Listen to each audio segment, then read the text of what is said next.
औज़ुबिल्लाहि मिनश्शैतानिर्रजीम बिस्मिल्लाहिर्रहमानिर्रहीम। I am Mohammad Uzair Naveed.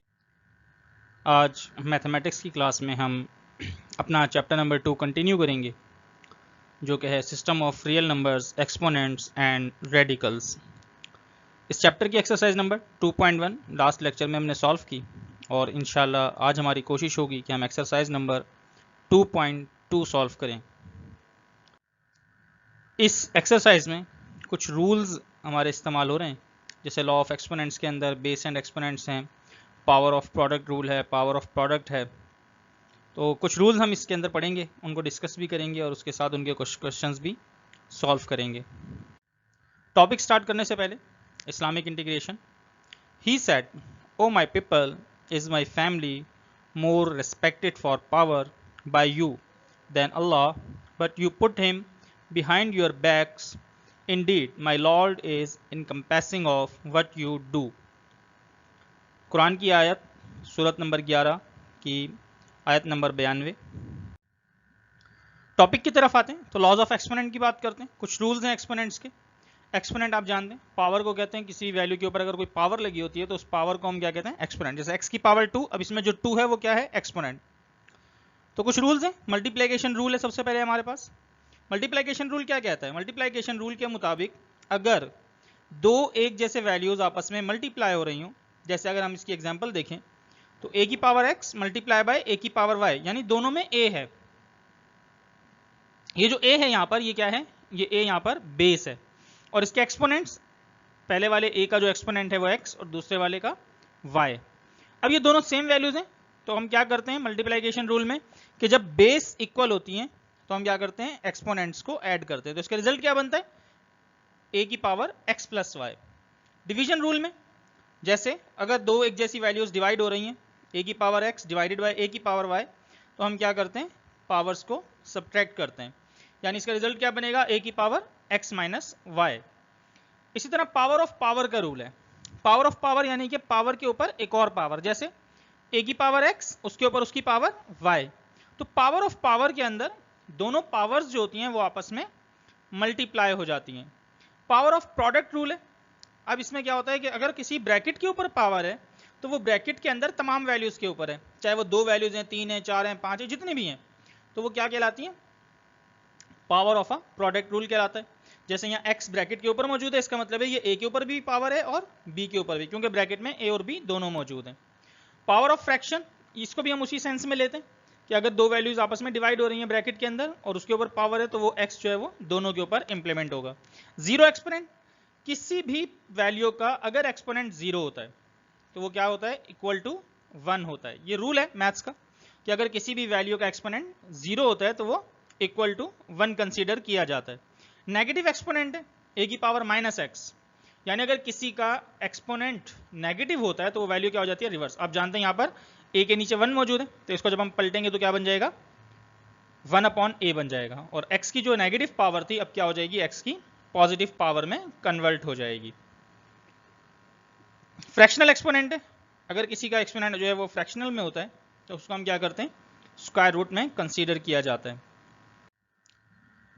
Base and exponent, ये हमारी एक्सरसाइज 2.2 का पहला क्वेश्चन है, जिसमें हमें बेस और एक्सपोनेंट बताने, जैसे अभी हमने स्टार्ट में ही जिक्र किया था, अभी जब लॉज हमने पढ़े कि हमारे पास जो पावर होती है उसको हम एक्सपोनेंट कहते हैं, ठीक है, और जिसकी पावर होती है उसको हम बेस कहते हैं। जैसे यहाँ पर 7 की पावर 15 है, तो 7 बेस होगा और 15 जो होगा वो एक्सपोनेंट होगा।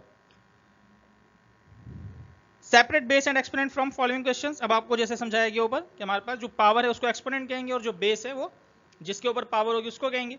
अब आपको एक छोटा सा टास्क दिया जा रहा है जिसमें 4 क्वेश्चंस मौजूद हैं, इनके आपने बेस और एक्सपोनेंट अगले कॉलम्स के अंदर लिखने हैं। आगे चलते हैं।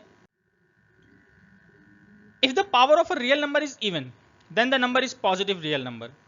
अगर किसी वैल्यू की पावर इवन में हो, इवन नंबर हो, इवन नंबर्स क्या होते हैं आप जानते हैं अच्छे तरीके से, हम पढ़ते हुए आ रहे हैं कि हमारे पास जो 2 के टेबल्स में आते हैं नंबर्स, जैसे 2, 4, 6, 8, 10, 12, 14, 16, 18, 20 एंड सो ऑन, जो भी नंबर्स हैं ये सब क्या हैं? इवन नंबर्स हैं।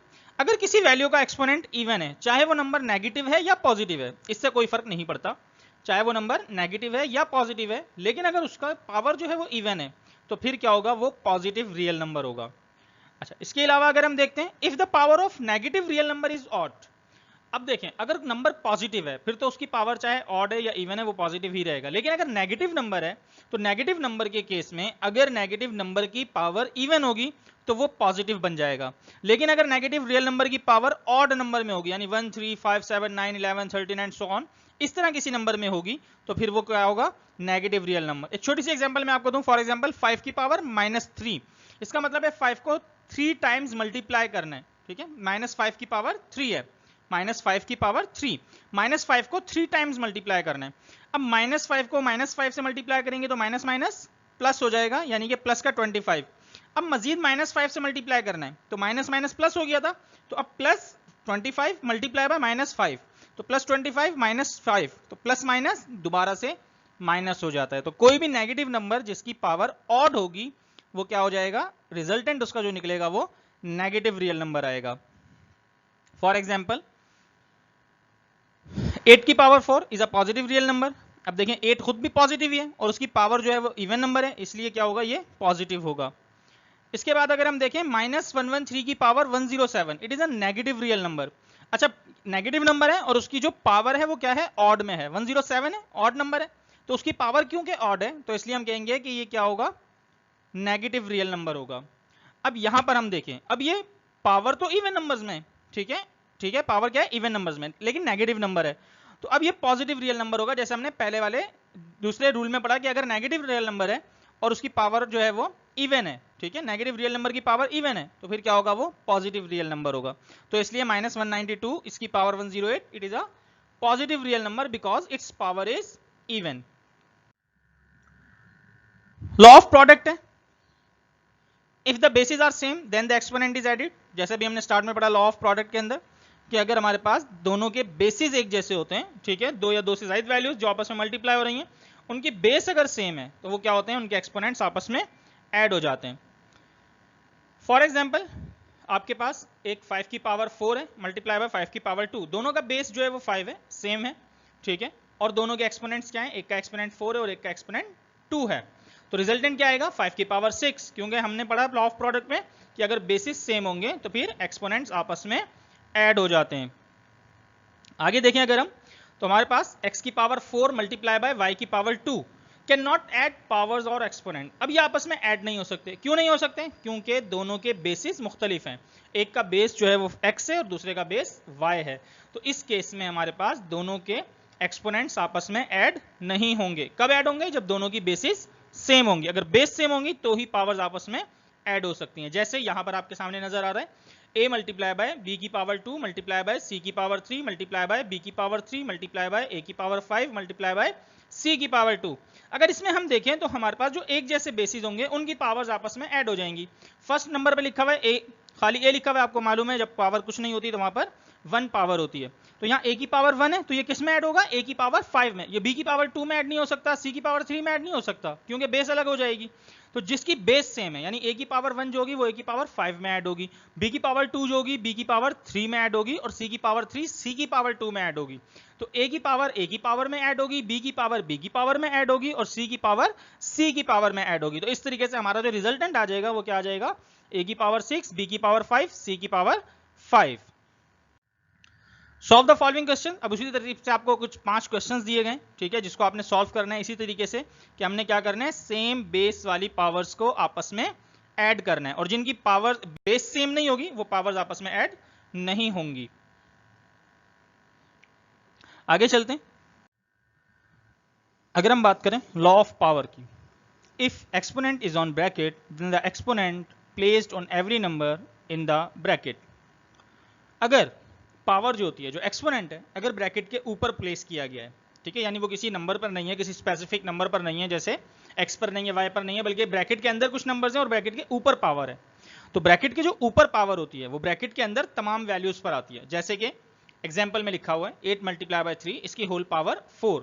तो अब ये जो 4 पावर है ये क्या है, 8 के ऊपर भी 4 है और 3 के ऊपर भी 4 है, यानी इसमें 8 की पावर भी 4 होगी और 3 की पावर भी 4 होगी। तो 8 की पावर 4 सॉल्व करेंगे तो क्या आएगा, 4096 मल्टीप्लाई बाय 81, ठीक है, जब 4096 को मल्टीप्लाई करेंगे 81 के साथ तो ये हमारे पास आ जाएगा 331,776, यानी कि हमने इसको आपस में जब मल्टीप्लाई किया तो हमारा आंसर आ गया। लेकिन हमें जो समझना है वो सिर्फ क्या समझना है कि जब ब्रैकेट के ऊपर पावर होगी तो वो ब्रैकेट के अंदर तमाम वैल्यूज के ऊपर अप्लाई होगी, ये चीज यहां पर हमें समझनी है।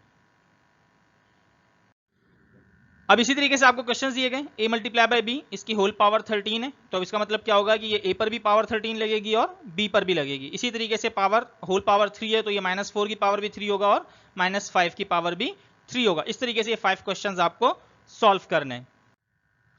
ये था आज का हमारा छोटा सा लेक्चर जिसमें हमने अपनी एक्सरसाइज नंबर 2.2 सॉल्व की। इंशाल्लाह नेक्स्ट लेक्चर में आपसे मुलाकात होगी। अस्सलामु अलैकुम वरहमतुल्लाहि वबरकातुहू।